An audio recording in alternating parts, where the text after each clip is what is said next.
नमस्कार दोस्तों। आज जो है हम संवैधानिक इतिहास के दूसरी कड़ी में 1786 का अधिनियम पढ़ेंगे और 1786 से लेकर के 1813 तक के चार्टर एक्ट के बारे में भी डिस्कस करेंगे। पिछली वीडियो में हम 1773 के रेगुलेटिंग एक्ट के बारे में आप लोगों से बात कर चुके हैं।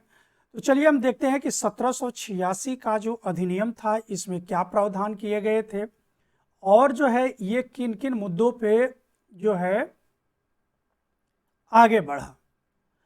तो चलिए बिना देर किए हुए हम लोग शुरू करते हैं कि 1786 का अधिनियम क्या था। देखिए, इसमें जो प्रावधान किए गए थे 1786 का जो अधिनियम था, इसमें प्रावधान ये था कि कॉर्नवालिस को बंगाल का गवर्नर जनरल बनाया गया। किसको? लॉर्ड कॉर्नवालिस को। और जब लॉर्ड कॉर्नवालिस को बंगाल का गवर्नर जनरल बनाया गया तो इसने कुछ शर्तें रखी। कॉर्नवालिस क्या शर्त रखी, इसी का डिस्कस जो है इस प्रावधान में किया गया, यानी 1786 के प्रावधान में किया गया। ठीक है, अब देखिए क्या प्रावधान था। कहा गया कि उसे विशेष मामले में काउंसिल के निर्णय को न मानने का अधिकार दिया गया। यानी जब 1773 का रेगुलेटिंग एक्ट आया तो उसमें एक काउंसिल बनाई गई गवर्नर जनरल की, और वो कितनी सदस्य थी? 4 सदस्य थी। 4 सदस्यीय काउंसिल में यह हुआ था कि बहुमत से निर्णय लिया जाएगा। ठीक, लेकिन अब जब कॉर्नवालिस आया तो ये कहा कि भले ही परिषद जो है बहुमत से निर्णय ले ले, लेकिन यदि गवर्नर जनरल को लगता है कि उस निर्णय को नहीं माना जा सकता है तो उसका वीटो सर्वोपरि होगा।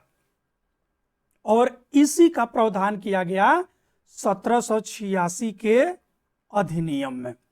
ठीक, एक पॉइंट तो यह हुआ। तो दो पॉइंट हुआ कि इसके तहत लॉर्ड कॉर्नवालिस को बंगाल का गवर्नर जनरल बनाया गया, दूसरा इसको वीटो पावर दिया गया, और तीसरा उसे विशेष मामलों में काउंसिल के निर्णय को न मानने का अधिकार दिया गया। यह तो क्लियर हो गया। अब कह रहा है कि उसे सेनापति अथवा कमांडर इन चीफ का भी पद दिया गया। अब देखिए, एक चीज है कि उसे सेनापति अथवा कमांडर इन चीफ का भी पद जो है इस अधिनियम के तहत सौंपा गया। दो बात। सबसे पहले 1786 के अधिनियम में जो महत्वपूर्ण परिवर्तन किए जा रहे हैं ये कि लॉर्ड कॉर्नवालिस बंगाल का गवर्नर जनरल बन करके आ रहा है। उसे जो है परिषद के निर्णय को न मानने का भी अधिकार दिया जा रहा है। दूसरा पॉइंट कि उसे सेनापति अथवा कमांडर इन चीफ का पद दिया जा रहा है। आगे देखिए,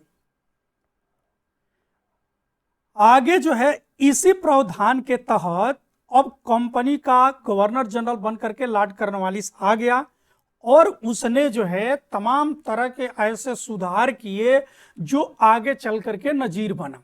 बंगाल में अस्थाई बंदोबस्त लाने का भी श्रेय उसी को जाता है। जब हम लोग लॉर्ड कॉर्नवालिस पढ़ेंगे डिटेल से तो लॉर्ड कॉर्नवालिस ने कौन कौन से वह परिवर्तन किए थे वो सारे डिस्कस हम वहां पे करेंगे। लेकिन चूंकि ये हम अभी संवैधानिक विकास पढ़ रहे हैं इसलिए संवैधानिक विकास के तहत जो परिवर्तन किए गए हम उन्हीं मुद्दों पे यहाँ डिस्कस करेंगे, नहीं तो वीडियो हमारी लंबी हो जाएगी। ठीक, तो मुख्य रूप से दो चीजें याद रखना है आपको कि लॉर्ड कॉर्नवालिस को बंगाल का गवर्नर जनरल बना करके भेजा गया। दूसरा पॉइंट है कि उसे काउंसिल के निर्णय को न मानने का भी अधिकार दिया गया, यानी विशेष परिस्थितियों में, यह नहीं कि हमेशा। तीसरा पॉइंट यह दिया गया कि उसे सेनापति एवं कमांडर इन चीफ का भी पद प्रदान किया गया। यह क्लियर हो गया। अब देखिए, अब आ रहा है एक दूसरा चार्टर 1793 का चार्टर एक्ट आया। ठीक, 1793 का चार्टर एक्ट। अब वो जो था 1786 का जो प्रावधान था वो एक विशेष प्रावधान था, और 1773 के रेगुलेटिंग एक्ट में ये व्यवस्था की गई थी कि हर 20 साल पर जो ये चार्टर गया है इसका रिव्यू किया जाएगा। जो भी इसमें सुधार की गुंजाइश होगी उसको सुधारा जाएगा और जो भी नए प्रावधान जोड़े जाने हों उसको जोड़ा जाएगा। ये 1773 के रेगुलेटिंग एक्ट में ही क्लियर कर दिया गया था कि जो ये 1773 का रेगुलेटिंग आ रहा है इसकी समीक्षा कितने साल पर की जाएगी, 20 साल बाद की जाएगी। क्लियर। तो अब उसी की समीक्षा के लिए अब एक दूसरा चार्टर आ रहा है 1793 का चार्टर कानून। अब देखिए इसमें क्या क्या प्रावधान किया गया। कह रहा है कि इसके प्रावधान निम्न थे। क्या थे? इस अधिनियम ने बंगाल के अलावा अन्य गवर्नरों को भी यह अधिकार दिया कि वह काउंसिल के निर्णय को नहीं मान सकते हैं। अब ये देख लीजिए, अभी तक तो विशेष अधिकार देकर के किसको भेजा गया, बंगाल के गवर्नर जनरल यानी लॉर्ड कर्नवालिस को। लेकिन 1793 के अधिनियम में यह भी व्यवस्था कर दिया गया कि बंगाल के साथ साथ, बंगाल को पहले से प्राप्त है, यानी बंबई और मद्रास के गवर्नर भी अपने काउंसिल के निर्णय को मानने के लिए बाध्य नहीं है। लेकिन अभी तक क्या थे, वो काउंसिल के निर्णय को मानने के लिए बाध्य थे। दूसरा पॉइंट, इसने भारत में कंपनी के व्यापार को अगले 20 साल के लिए बढ़ा दिया, यानी 20 साल की पुनः स्वीकृति मिल गई, यानी वही जो 73 में मिला था फिर 93 में मिल गया। तो इसका जो मुख्य बिंदु था ये था कि ये 20 साल बढ़ाया, और दूसरा पॉइंट कि बंबई और मद्रास के गवर्नर को भी क्या कर दिया कि काउंसिल के निर्णय को न मानने वाला वीटो जो 1786 में ही लॉर्ड कर्नवालिस को मिल गया था उसे प्रदान कर दिया। आगे क्या कर रहा है, कह रहा है कि इसने कमांडर इन चीफ के गवर्नर जनरल काउंसिल के सदस्य होने की अनिवार्यता समाप्त कर दी। अब देखिए एक नया प्रावधान कह रहा है कि जो कमांडर इन चीफ हुआ करता था, जैसे कि लॉर्ड कर्नवालिस को दिया गया कि आप क्या हो कि कमांडर इन चीफ और मुख्य सेनापति भी हो, लेकिन अब ये और किसका सदस्य होना चाहिए, काउंसिल का सदस्य होना चाहिए। अब इसमें प्रावधान ये किया गया है कि कमांडर इन चीफ जो है काउंसिल के अतिरिक्त भी कोई सदस्य हो सकता है, यानी इसकी अनिवार्यता को समाप्त कर दिया। यानी ये नहीं है कि केवल जो काउंसिल का सदस्य होगा वही कमांडर इन चीफ होगा, अगला दूसरा व्यक्ति भी हो सकता है या वही हो सकता है। ठीक।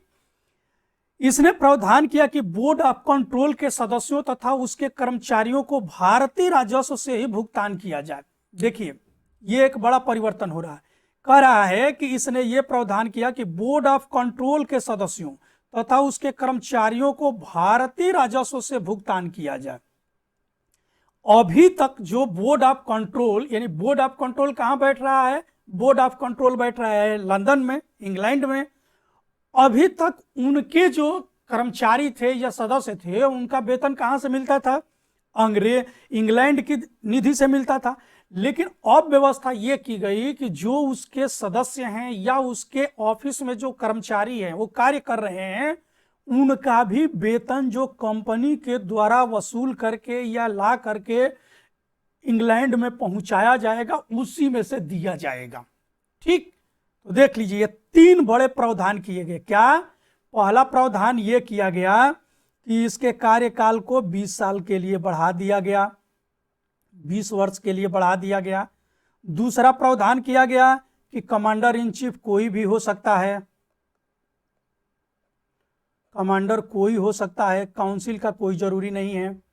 तीसरा प्रावधान क्या किया गया, तीसरा प्रावधान यह किया गया कि इसके सदस्य बोर्ड ऑफ कंट्रोल और कर्मचारियों का जो वेतन होगा वो कहां से दिया जाएगा, भारतीय राजस्व से दिया जाएगा। ठीक।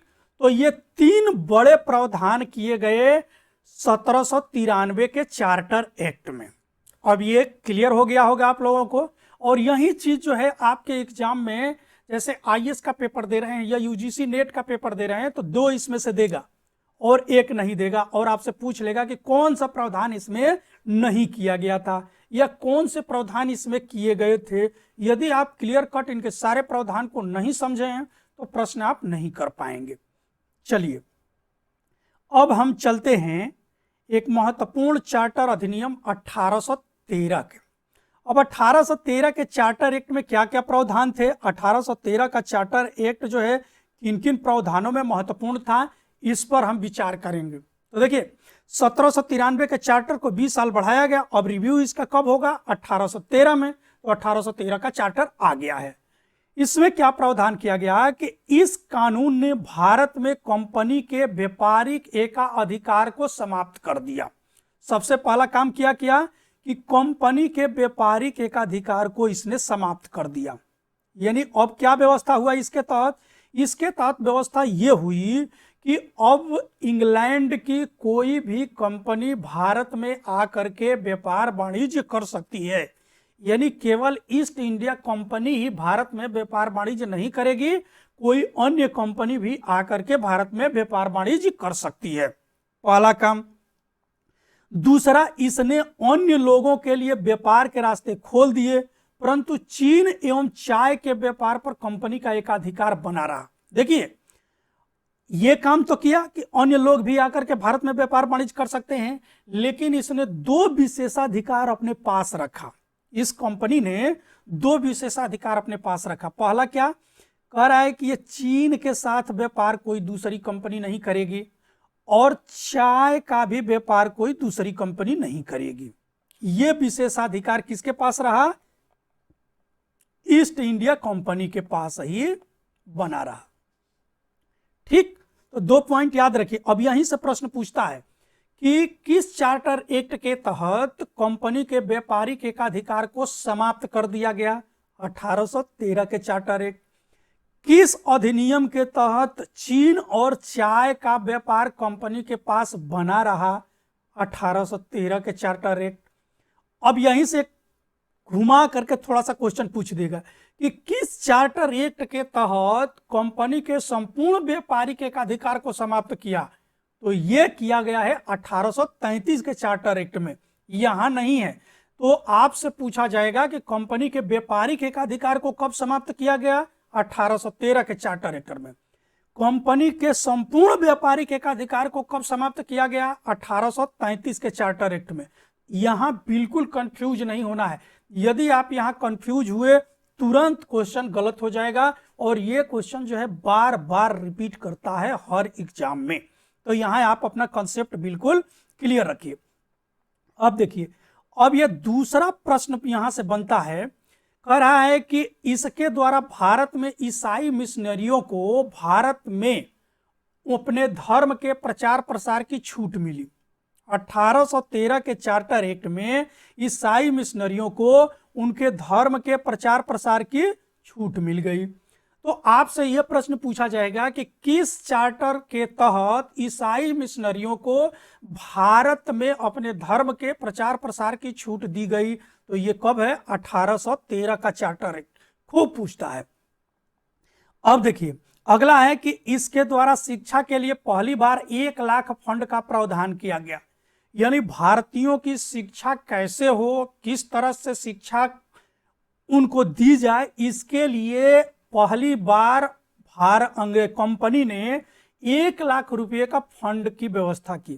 ठीक है, तो आपसे एक क्वेश्चन दूसरा पूछा जाएगा कि 1 लाख रुपए फंड की व्यवस्था कंपनी द्वारा भारतीयों के शिक्षा पर खर्च करने के लिए किस अधिनियम के तहत बनाई गई? तो वो है 1813 का चार्टर एक्ट।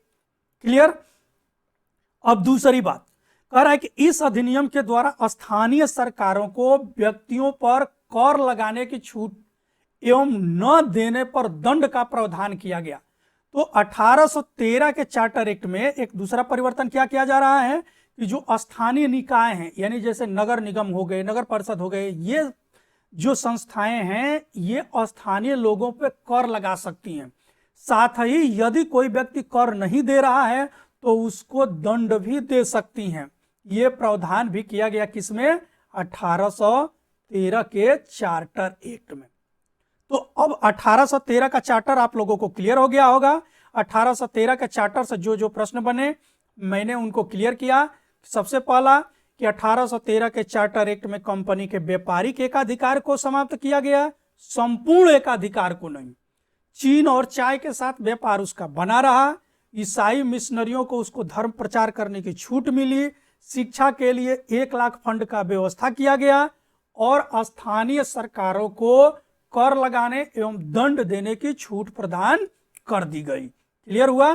तो इस प्रकार से हमने इस वीडियो में 1786 से लेकर के 1813 के चार्टर एक्ट को समाप्त किया। अगली वीडियो में हम 1833 के चार्टर एक्ट को लेकर के आएंगे, इसी तरह से उसके सारे पहलुओं को आपके सामने रखेंगे। यदि ये हमारी वीडियो अच्छी लगी हो तो आप लोग वीडियो को लाइक कर दीजिएगा, चैनल पे नए हैं तो सब्सक्राइब कर लीजिएगा, और इतिहास से संबंधित आपकी कोई भी जानकारी हो या किसी भी प्रश्न पे आपको डाउट हो तो आप हमें कमेंट के माध्यम से पूछ सकते हैं। हम आपके सुझाव को सीरियसली लेंगे और आपके सुझाव के माध्यम से जो भी चीज़ हमें आप लोगों को उपलब्ध कराना हो हम जरूर कराने का प्रयास करेंगे। धन्यवाद।